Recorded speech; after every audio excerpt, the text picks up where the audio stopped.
Alright, so in this problem we have a box that is sitting on a level surface that's being pushed with a force of 10 newtons, but the box doesn't budge, it doesn't move, and the box has a mass of 30 kilograms.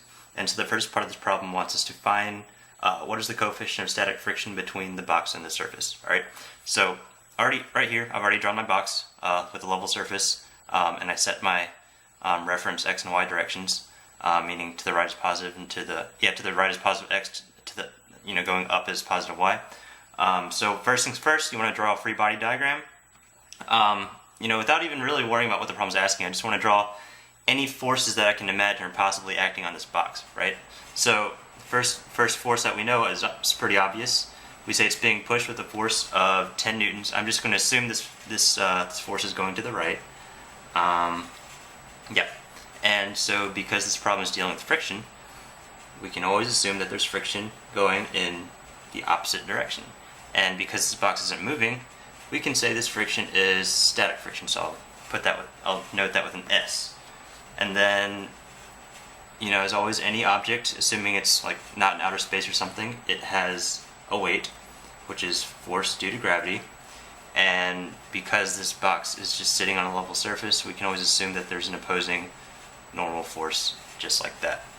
And as far as I know, that's it. So I think it's always a good habit to go ahead and take care of what you know. I'm just going to go ahead and settle this mg and this f of n.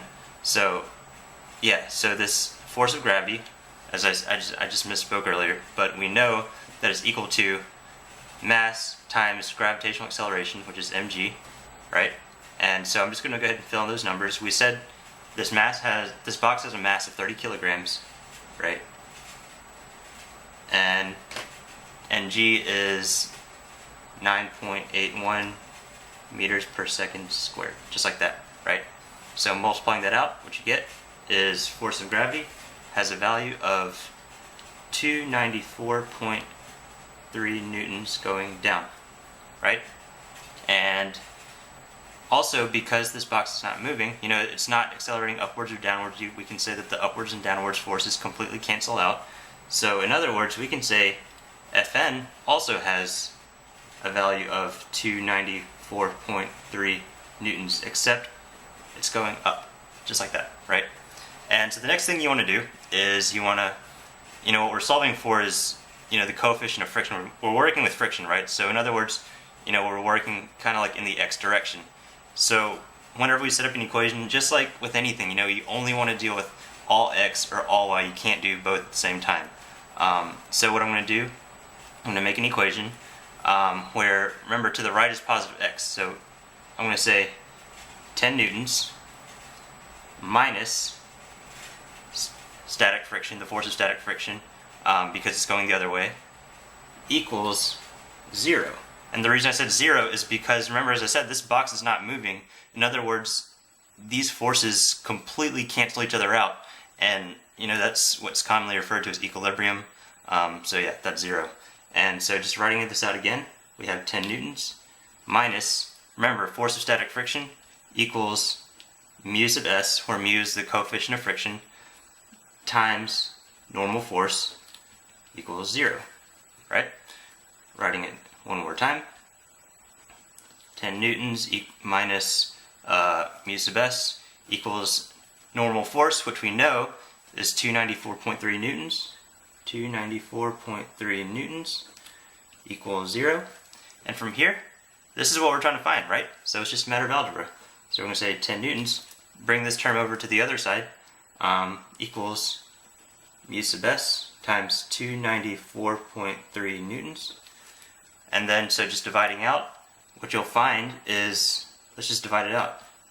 10 over 294.3 newtons equals mu sub s. And you'll find that your newtons cancel out, and then what you have is mu sub s equals 0.034, and that is a unitless number. And so, yeah, that's coefficient of static friction. It's really simple. And then, so the second part of the problem says, if this box were to be pushed with a force of 50 newtons, and the box were to accelerate it, meaning it were to actually move at with an acceleration of 1 meters per second squared, what is the coefficient of kinetic friction? So first things first, I'm just going to draw another picture. And so we know, okay, I'll put the ground tube, big deal. It's being pushed with 50 newtons. I'm just going to zoom to the right again. And so because we're playing with friction, there's always an opposing, it's always going in the opposite direction, except this time we're playing with kinetic friction. And then, you know, any object, it always has weight or force of gravity and an opposing normal force, right? And so I'm just going to use the information we got from this part of the problem. And so I already know that force due to gravity is 294.3 newtons going down. Newtons.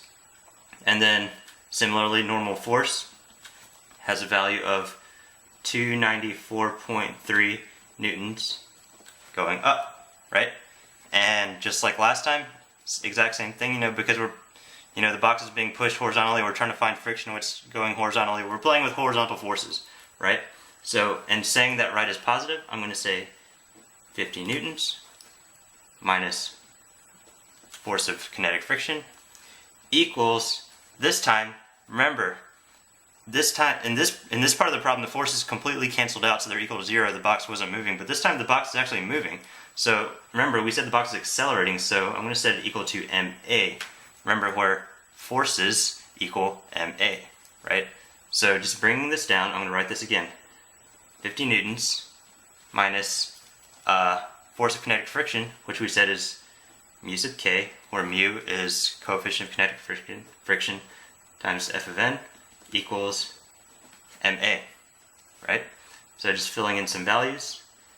F of n, 50 newtons minus mu sub k, which is what we're trying to find, times 294.3 newtons equals, running out of space here, so I'm just going to carry this down here, mass, which is 30 kilograms, times acceleration, which we said is, what, 1 meters per second squared, right?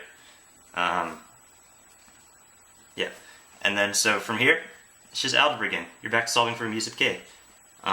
So 50 newtons minus mu sub k times 294.3 newtons equals, remember, 30 times 1 is 30, and that puts us in newtons because we multiplied mass times acceleration. And so just bring some terms across the equal sign.